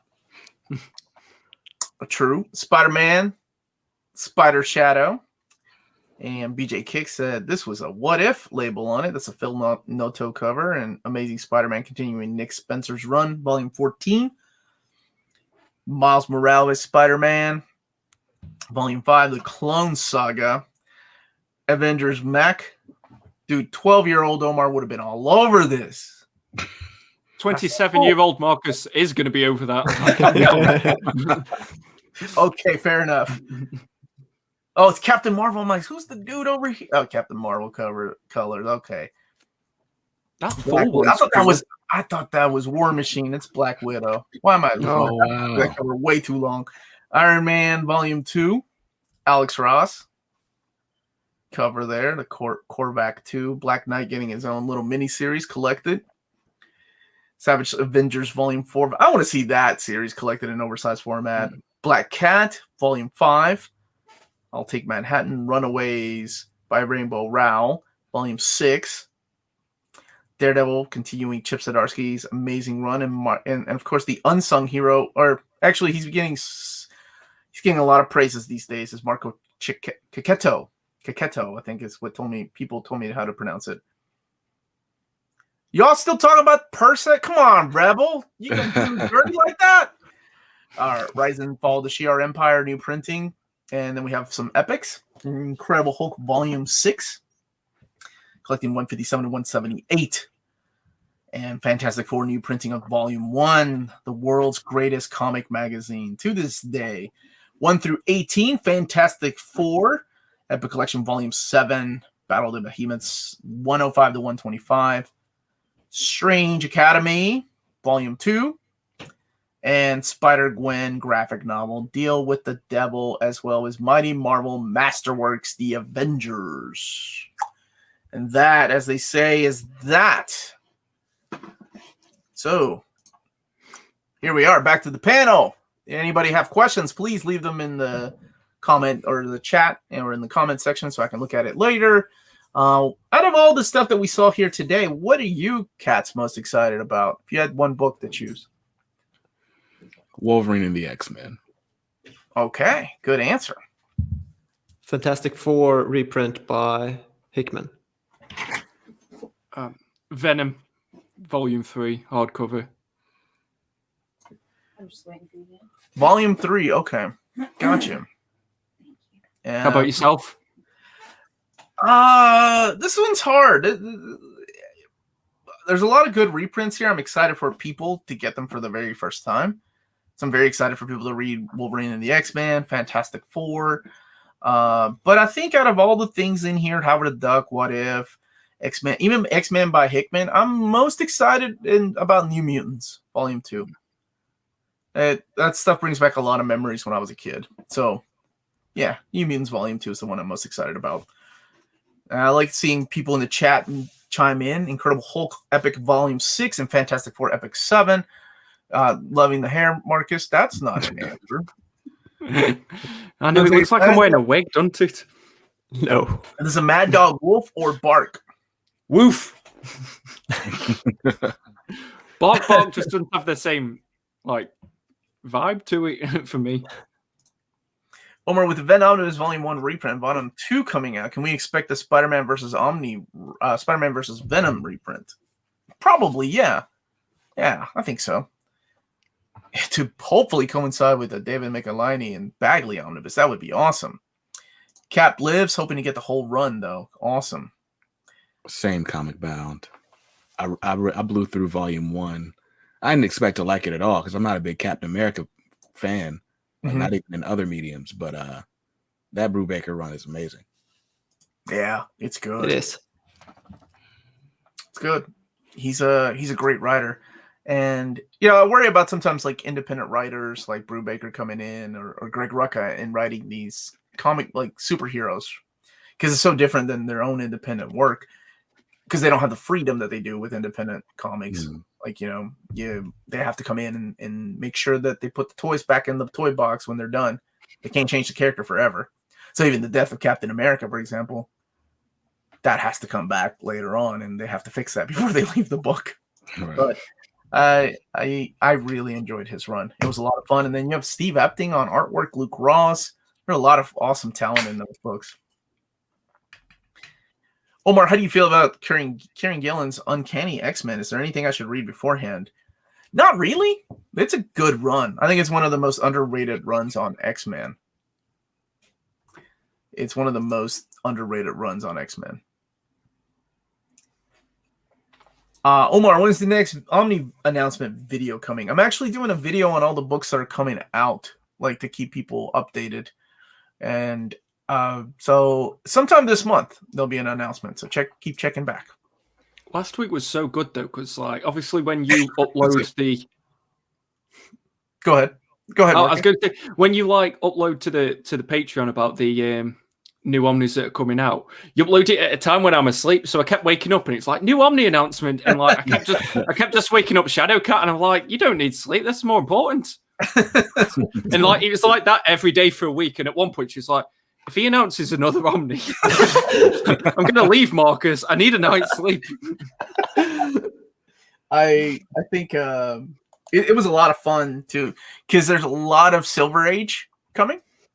So it was a lot of fun for that to come and make a lot of the people that have been wanting those Silver Age books reprinted for a long time now, happy. So because you see modern age stuff being reprinted and people want the classic stuff. So when's the Messiah? The next Matt My X will be this Saturday at 8 p.m. Eastern Standard Time.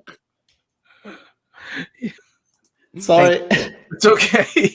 When's Venom Omnibus Volume 4? I don't know. I haven't announced that one yet. I don't know when that one will be. I'm sure it will come. Any scraps for the DC sufferers? I'm sorry, Rebel. I wish I had good news. Uh-oh. Yeah, Cap's going to bankrupt me in June and July. It is his big anniversary this year, too. So, opinions on the Netflix Jupiter's Legacy show. Actually, Amanda and I are reviewing the whole series 1 today. Did you guys watch it? I'm only 2 episodes into it. Mm-hmm. I'm on episode 3. I love the book, though.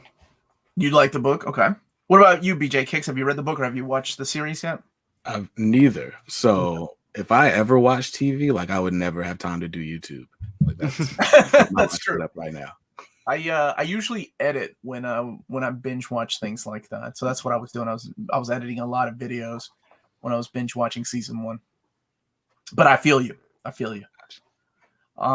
Thank you for the super chat, Mario. Opinion on the reprint of Hulk Omnibus Volume 1 by Stan Lee. I find that era Hulk to be one-dimensional. Yeah, I think a lot of people do. There's a lot of great monster fights in there by Kirby.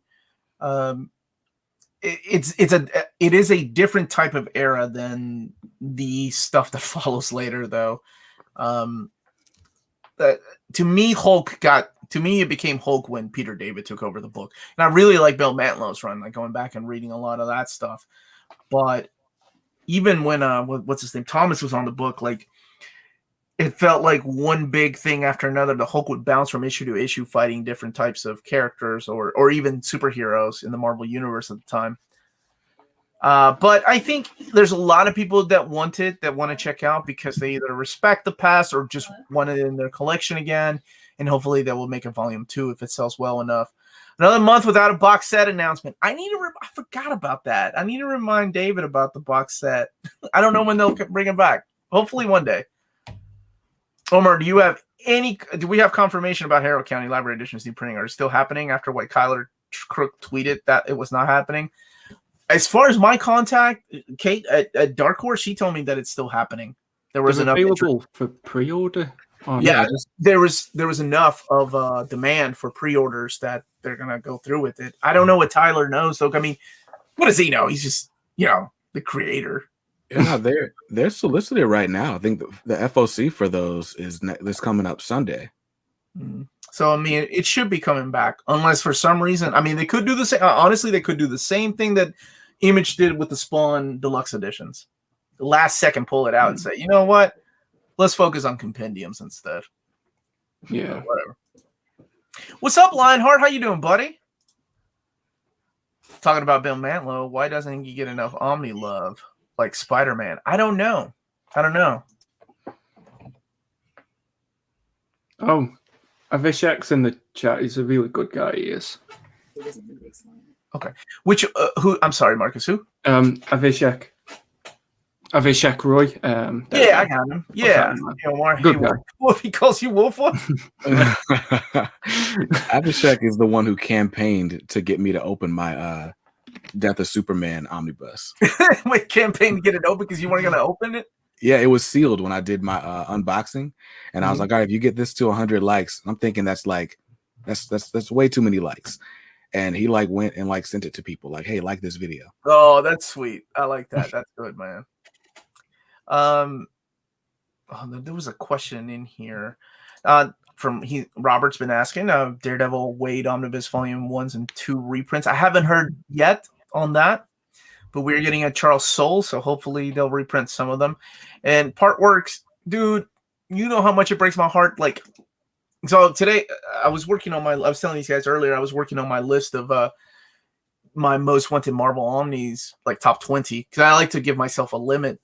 And I had to choose between Bill Mantlow's run on Hulk and Bill Mantlow's run on Alpha Flight. And Alpha Flight won over because they couldn't do Hulk without that missing issue. And I hate missing issues, but that issue of ROM really kills it for me. Because he can't, they can't reprint it.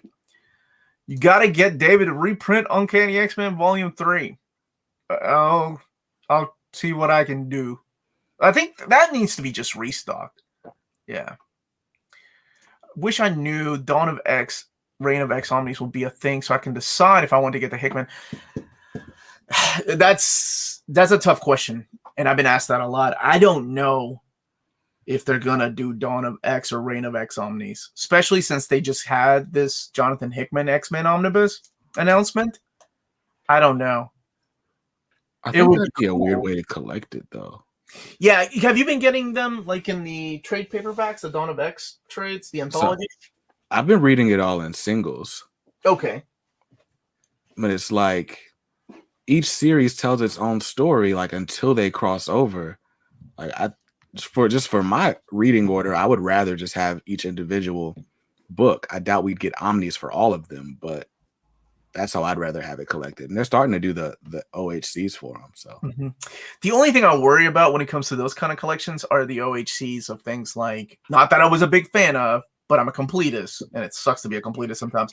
But like Fallen Angels, books like that only lasted 6 issues. Yeah, it only went 6 issues. Or what are they going to do with the miniseries? Like, how do you handle that? Because I'd love for everything to be in oversized format. That's why those Dawn of X mappings kind of work in your favor if you want everything. But I don't know. I haven't heard about New Mutants, and then how do you map New Mutants? Because you got to separate the Brisen and Hickman stuff, or do you put it all together? Or Marauders. Yeah. No, we are getting Marauders. I'm sorry. It's the other the book. We're getting Excalibur, Marauders, and X-Men. But we haven't heard anything about X-Force yet. So we'll see. And X-Force and Wolverine go so closely together too. Like, yeah, because they're all written by Percy. Yeah. What's that name? It's okay. It's just Percy. I said Percy. I said it fine that time. I didn't have to think about it.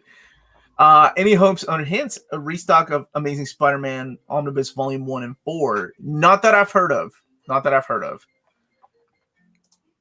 Interesting that we get a Volume 4 for Peter David Hulk before we get a Volume 3 and 4 of Wolverine, right? You would think Wolverine would get those before Hulk.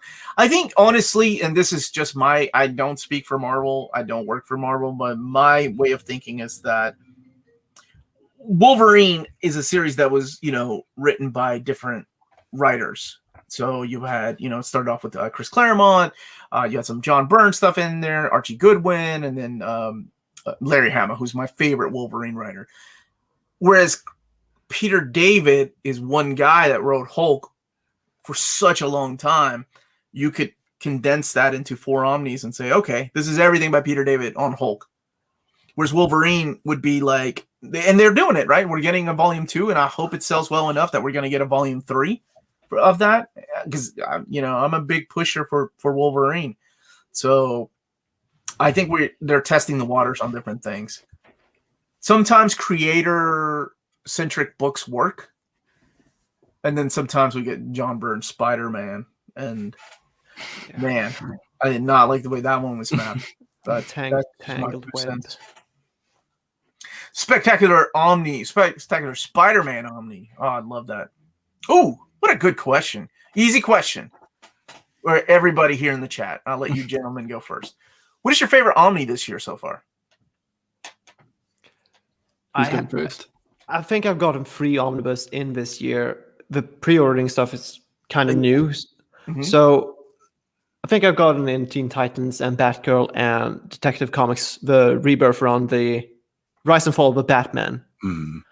And that Rise and Fall of Batman, even though I haven't taken it out of the shrink wrap yet, I know that it is the best thing. I have read it in the oversized hardcovers and in the single issue format before that, so I know what I'm talking about. It is the best thing that came out of that era. I got you. Okay. No, that is a good answer. It's great. I really liked it. What about you, BJ Kicks? Best Omnibus so far this year. That came out this year, or that I bought it this year? No, one that you bought. That's fair enough. Okay. So I scored a Gotham Central Omnibus nice. In a Facebook group a couple months ago, and I love it.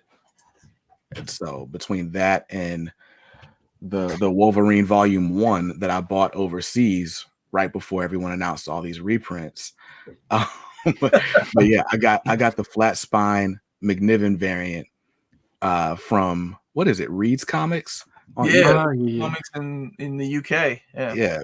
Paid all this international shipping, and then they're like, "Oh, we're restocking 8 times, actually."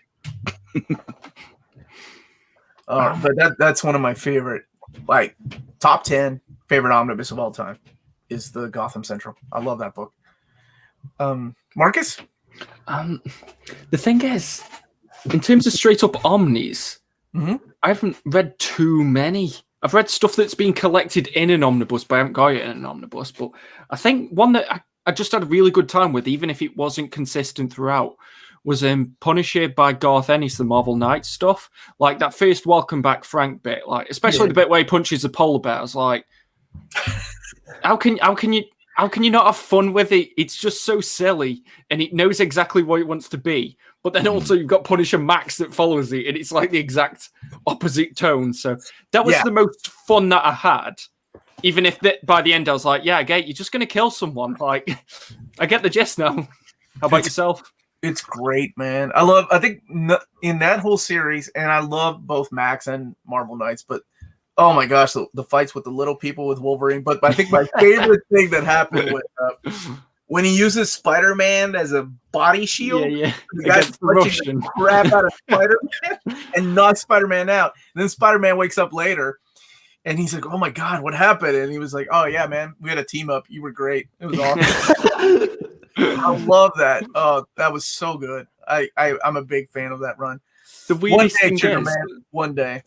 The weirdest thing is, when I was reading that, I read the Russian as Dolph Lundgren when he plays Ivan Drago, but then I was like, wait, Dolph Lundgren's played the Punisher, so it came full circle. It was quite nice. Yeah, that's right. That movie was filmed in Australia. I kind of have a soft spot in my heart for that movie. That was like in 1989. I'm not, no kidding. Like for me, it's been the Aliens Omnibus. It's so fun to go back and read that series because that series was written specifically as a follow-up to the Aliens movie of 1986. So there was no Alien 3 that had come out. So we didn't know.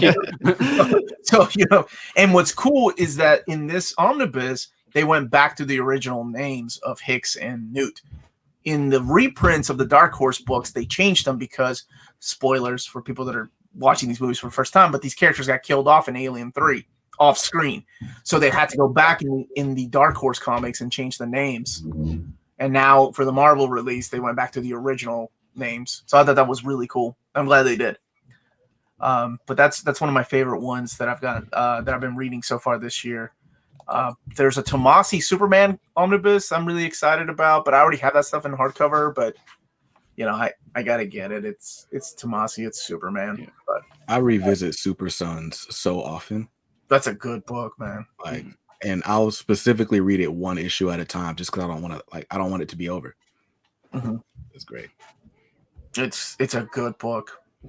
New printing of Savage Sword of Conan. David was in the chat Saturday and he hinted at Conan reprints coming later, so we will see. Has Marvel ever released a Deathlock Omni? No. He was part of Uncanny X-Force, which was really weird, but he was there. Does Berserk Omnibus count? Omnibus? That's a hardcover. It's a deluxe, beautiful book. 3-in-1. Yes, it counts. Hermano, you think an Omnibus ASM post Ben Reilly? I mean, isn't that the John Byrne one, basically? Well, no, because before John Byrne, oh my gosh. Okay. Yes, as a completist, I would love that. It's really bad stories, though. Because during that time, Aunt May was dead. And that retcon of how they brought her back was so dumb. But whatever. You need to tell me how they did that, because I don't want to spoil it for people that haven't read it, though. No, we'll do that afterwards. Yeah. Afterwards. Oh, it's funny. It lasted, Volume 1 of Amazing Spider-Man lasted. That John Byrne run and Howard Mackie run was the relaunch of Spider-Man, so that was Volume 2. So we still need issues in between that, the ending of the Clone Saga or Ben Reilly saga, and the Volume 2 Amazing Spider-Man saga issues, and Peter Parker. So that would be cool. I would honestly, I'd rather, this is just me personally, one of my top 20 Omnis is definitely one that fills in that gap between Spider-Man versus Venom and really Eric Larson Spider-Man and the Clone Saga Volume 1. That's what I would rather have. Do you think we'll get a Alien versus Predator Fire and Stone in a collection? I think there might have enough material for an Alien versus Predator Omnibus when all that stuff comes out. What do we got to do to get a Danny Canchero omnibus? Good question. Also one of my most wanted. What do you think of Ex Machina? Have you guys read Ex Machina, Brian K. Vaughan's? I watched Maddogg's video yesterday and found it good, but fair review. Look, that's a compliment towards you, Maddogg. You did a review yesterday. I think I don't know. It was okay. I don't think it's one of my favorite Brian K. Vaughan stories. I think the premise is really interesting, right? A superhero political figure. Yeah, I literally said the same thing. I was like, this could have been great, but then it's almost as if he just went, well, I'll just change the story by the end. Yeah. Like, it got 50% for me. I gave it a 50%. Spoilers if you were planning on watching the review. I don't know. It was missing something, and it wasn't the art, because I really like the artist. That's the same guy that did Starman. Tony Harris. Thank you. Yeah. So it wasn't that. I think it was missing something. It was missing that extra BKV that I like in my comics. I don't know. Ooh, Star Wars Throne or Dark Empire Omnibus. Why not both? But I'd go over Dark Empire. I like that era. Oh man. Do you think Moon Knight Volume 1 sold enough to get a Volume 2? I don't know. That one, both volumes I think are still easily accessible. The DM and the... Well, I think maybe the DM is now gone. So I hope so, because we just need one more to wrap up that era. We just need one more omnibus to wrap up that era. So hopefully it's sold enough. You know, it's weird that like nowadays something not selling out immediately is kind of like an indication if it's done well or not, isn't it? Like, whereas before it was like, will it sell out within a year? Whereas now it's like, if it didn't sell out before it got released, it hasn't done well. True.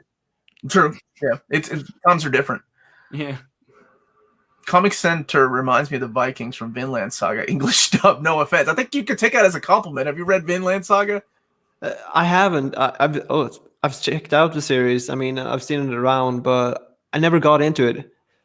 But maybe. I mean, there are nice hardcover versions out there, and that's like my first preference in picking up something new. So who knows? Are you a fan of manga, BJ Kicks? No. So I Shame. I shouldn't say I'm not a fan. No, that's okay. But I hadn't gotten into it. My niece, though, I'm at, birthday dinner. My niece comes in with a My Hero Academia shirt on. Yeah. And I'm like, we got picked on for wearing stuff like that when I was your age. So I let her log into my Crunchyroll account and just like add a bunch of anime to my watch list. So I'll probably get into something and then want to read the manga. I've been thinking about this Berserk, but there's like 7 volumes. And I feel like I don't know if I want to go down that rabbit hole. You do. And there's going to be so much more. I mean, 7. That's just halfway, right? Here's the thing with Miura though. Like, he's slow and he takes breaks, and it's not like the guy that does Hunter x Hunter, because that gentleman actually has medical conditions. Miura just takes breaks because he's like, yeah, I think I'm gonna go draw giant monsters in this manga that's like Attack on Titan. And he takes like a year off. And then like there's sometimes he took 3-4 years off. Oh, it's heartbreaking to be a fan of Berserk. So it gives you, what I'm getting at is it gives you time to catch up, because even though there are 40 volume tankobons available that will be turned into 3-in-1 hardcovers, it will give you a time to catch up. Gotcha. Wait, dude, Jesse, that's not true. Because much like Robert Jordan did with his family, he's given special instructions to his wife, who is also a mangaka. She's the lady that created Sailor Moon. In case he dies before the manga's over, how to finish the manga. So it's sad, but at least we'll get some kind of resolution. So I'm going to ask a favor of everyone in the chat. Just like drop the name of a manga that I should read. I am curious about the genre, like, because Static is coming out next month. There's a new Static. and Nick Draper Ivy is like very manga influenced, and I love the art style. Mhm. And I watched anime as a kid, but I have no idea where to start with manga. So I'm just gonna ask the chat to flood with responses. I can give you 2 titles right away. Okay. Finished complete series. First one is Death Note. I would think that is a good introduction into any manga or anime, actually, just because it's completed, and I think it's just a good representation of the medium. Okay.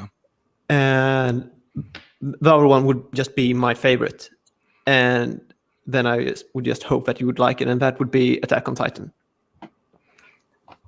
It had the I've heard of it.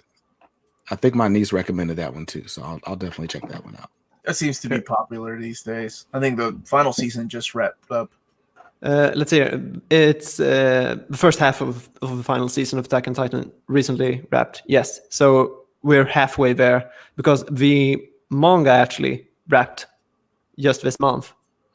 So it is completed, but one more year, and then the anime series will be completed as well, and then you can pick or choose whichever medium you would rather consume it in. Then you can find out what's in the basement, like the rest of us. Oh, I still don't know. you're not ready. I'm not. Wow, I'm not ready. Okay. I mean, There's a lot of good ones, man. A lot of all-in-ones. Like, I'm trying to think. It's hard to like suggest a manga to people because sometimes they get overwhelmed by the volume numbers. Keep in mind, these are also the same people that are okay with reading 400 issues of Amazing Spider-Man, right? But they look at like 72 volumes of a manga and they're like, oh, okay, calm down. That's way too much. But that's just the way it is. I feel manga reads so much quicker for some reason, more than comic books. It does, but I can see, like, from a perspective of somebody that doesn't read it, like, it's overwhelming to look at 70 volumes or 36 volumes on a shelf and go, yeah, that's way too much time that I need to invest. There's a lot of manga that I like that are short, though. Like, I like Mermaid Saga, and that just comes fresh to mind because my wife and my daughter just read it, and that's Rumiko Takahashi, the same lady that did Inuyasha, but it's only 2 volumes. Battle Angel Alita, the original series, I really enjoyed that. Akira, of course. There's a lot of Urasawa that I really like Monster and Pluto. Pluto's my personal favorite one that he did. He's kind of like the modern age Osamu Tezuka, who is like the god of manga. He's the guy that created Astro Boy. And in the 60 years that we had him on this earth, he did more for manga than anybody.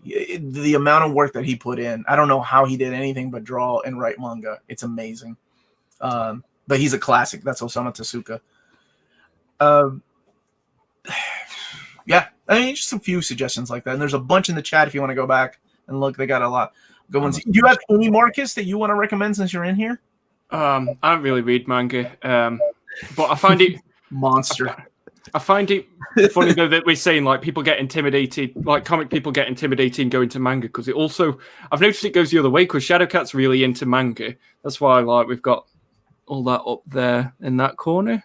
I can't point. There we go. There. Yeah. So she recently finished watching Invincible and she's like, "Oh, can I borrow the comics?" And I was like, "Yeah, they're in this cube." She's like, "It's 12 volumes." I'm like, you made me watch a Sandra Bullock film, like yo. Hey, she was America's sweetheart for a while.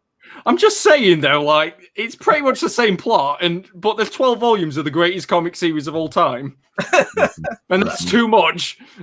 The Blind Side might be top 5 movies all time. So. Oh, okay. Oh, it wasn't that. I think it was Miss Congeniality too, if I'm being honest. And the sequel, not even the original. No. Oh, she was so cute in Speed, man. I loved her. Oh yeah, Speed's one of the best films ever. I love Speed so much. I might have to go watch it tonight now because you've said it. There's a good documentary. I know we're straying away completely from the topic, but there's a good documentary about action heroes and the evolution of action heroes. I think it's on Amazon. It's freaking awesome because it talks about like the canon years and then why action heroes changed, like why they looked a certain way. You know, you had these over muscular heroes in the 80s, and then we had Bruce Willis in Die Hard. Like that was always a joke. People were laughing when they saw the trailer at Die Hard. and then that turned out to be one of the greatest movies, action flicks of our time. But I think Keanu Reeves is one of the most. It is possibly, when you think about time scale, the most enduring action heroes, because you had Speed.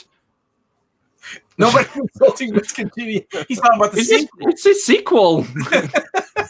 The sequel's fair game. That's right. It is. That's the one with Benjamin Bratt. That dude's from Peru, man. Peru represent. That's the only Peruvian actor I know of. Anyway, go ahead, man. No, I was going to say, like, Keanu Reeves. So he was in Speed, then he was in The Matrix, then he was in, like, what was it? He was in, like, samurai films and constant. I know they weren't great, but he's endured as an action hero all the way up till now with John Wick, whereas most people stick to a decade.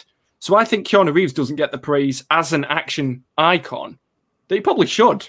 Yeah. And I'll fight people on that. That's a good point. It's true. I don't think of Keanu as an action star, but you're right. He definitely just done his fair share of action movies. I don't either. I still think of my dude as like Ted. Theodore Logan from Bill and Ted's Excellent Adventure. And it's weird, but man, John Wick is just such an awesome movie. Yes, we're still going, baby. We're about to wrap up. My wife's looking at me like, "You're still going? I just left." Did you go watch a Sandra Bullock movie? What? Maddog's talking about his Sandra Bullock love. Yes, so that does remind me I do need to wrap up because there's a couple of other things I need to do. But before I wrap up, I want to thank this wonderful panel for joining me today. And really quick, where can people find you? We'll start with Joakim and move our way around. Yes, you can find me at Joakim Comic Center, both YouTube and Instagram. I'm making videos about my routines around comic book hobby. And yeah. I did say it right. Hey, you did. That is great.